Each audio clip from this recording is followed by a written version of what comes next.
Hello and welcome to Transfermarkt TV. I'm Manuel, he's Stefan Bienkowski, and today's big topic is Rasmus Højlund, the Atalanta striker, on the verge of joining Manchester United. It's a deal worth an initial 75 million euros plus 9 million euros by the time of recording. Of course, those numbers can always change, Stefan. Regardless, that's a lot of money. For a striker who has played one good season in Serie A, 9 goals in 32 games. At the surface, that's not a lot of goals, but you have to also remember, although Serie A is a high-scoring league, strikers there do tend to score a little less than in the other top leagues. Yet, first season there, already off to Manchester United. That seems like a little bit of a gamble, Stefan. Yeah, so, I think what this really comes down to is the fact that Man United really needed a striker this summer. If you look at how they performed last year, and Erik Ten Hag, obviously coming in as the new head coach, he had to change a lot about that squad. There's a very high-profile kind of transfer of Cristiano Ronaldo leaving the club when Ten Hag joined. And there have been kind of question marks over that front line ever since. I think what really stands out to me about Man United last season is not only the fact that they did well to kind of eventually finish in the top 4, but if you actually look at how many goals they scored last year, it came in at 58, which is similar to Brentford and just, 3 more, I think, than Fulham. But it's considerably far off what Manchester City managed to bag. I think off the top of my head, if I'm not mistaken, quick maths would say about it's either 24 or 34 fewer goals than Manchester City. So, there's no doubt that they simply weren't scoring enough goals. And if you actually look at the breakdown of who's scoring their goals in the Premier League last season, or rather across all competitions, you got Marcus Rashford on top with 30 goals. He had a very good season, which has since been kind of rewarded with a new contract. But then after that is Bruno Fernandes sitting on 14, so less than half. Then you've kind of got this kind of array of forwards. You've got Anthony Martial, Antony, Jadon Sancho, and I think between them they maybe bagged about 22 goals, I think. So less than Rashford in total. So I think it's pretty clear that Man United desperately needed a striker. They obviously had a number of players that kind of filled in that role. Obviously, quite famously, Veth kind of played that kind of thankless task of being a target man. And he, to a large extent, he did quite well in that regard because, a lot of players were able to play off him. But there's no doubt that Man United need a talisman. They need a number 9 because as good as Marcus Rashford is at scoring goals, he's far better playing off that left wing role and being able to kind of run into the box. And they need someone who can also kind of take the pressure off Rashford because, unfortunately, he's a player who from time to time he does pick up injuries.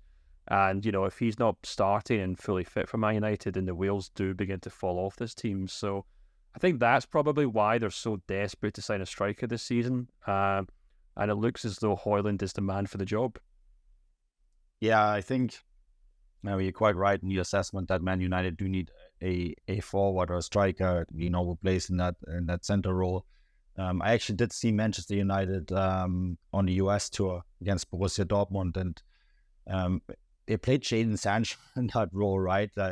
Which of course was very experimental, and you could just tell that there is a big void there for Erik Ten Hag to fill. And also, thinking back, when you look at Ten Hag's Ajax side, there was a certain Sebastian Haller playing in that very same position. And one of big strengths that Haller has is not necessarily he scores goals, but also creating the room for players around him. I think that is, Ten Hag, typical Ajax school. They look at numbers beyond the obvious numbers a lot more than other clubs, and the coaches and managers that emerge from that club tend to do the same thing. And I think that's also what's going on a little bit with here for Højlund. It's not just who you're getting with the goal scores, but it's the impact that he has for the players around him. And it's also a little bit of what he could be, right, Stefan? Yeah, absolutely. I think we were talking about this beforehand. Someone's made a good point on Twitter. They scored fewer goals than Vlahovic in the league in the Serie A this season. If you do kind of just look at his very straightforward goals and assists in Serie A this season, they're certainly not bad. They're quite impressive for a player that age. They're quite impressive for a player who's only just joined the league. And they're quite impressive for a player who's playing for a club who, mid-table aspiring team kind of gets into those European spots. So, those are all absolutely fine, but they don't really hint at a player who should be demanding, the best part of 80 million euros from a club like Manchester United. Unless, of course, you kind of consider the manner in which Man United are trying to buy a player in this market right now. You look at the likes of Victor Osimhen, who, is being quoted of costing as much as 200 million euros.